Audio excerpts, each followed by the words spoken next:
जनसामान्यांचा निर्भीड निपक्ष बुलंद आवाज जनता ठाणेदार न्यूज। संगमनेर शहरात अवैध कत्तलखान्यांवर पोलिसांचा सर्जिकल स्ट्राईक। संगमनेरच्या भारतनगरमध्ये 8 लाखांचा मुद्देमाल जप्त।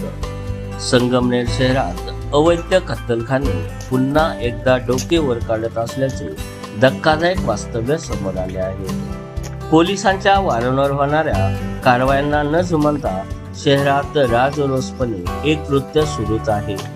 नुकत्याच मिळालेल्या माहितीनुसार स्थानिक गुन्हे शाखेने शहराच्या भारतनगर परिसरात दहाड टाकून तब्बल 8,68,000 रुपयांचा मुद्देमाल जप्त केला आहे।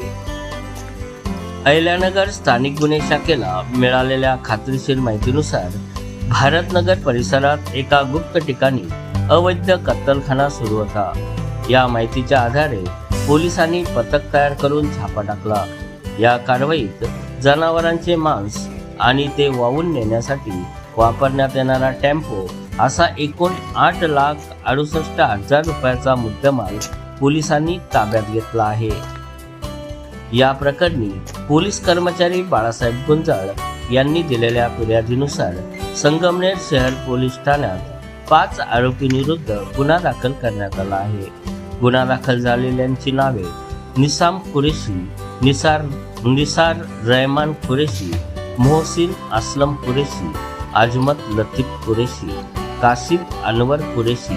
संगमनेर शहरात वारंवार पोलीस कारवाया होऊ नये, अवैध धंदे बंद का होत नाही असा सवाल आता स्थानिक नागरिक विचारत आहे। भारतनगर आणि परिसरात छुप्या पद्धतीने चालणाऱ्या या अवैध कत्तलखान्यांमुळे शहराची शांतता आणि आरोग्य धोक्यात येत आहे।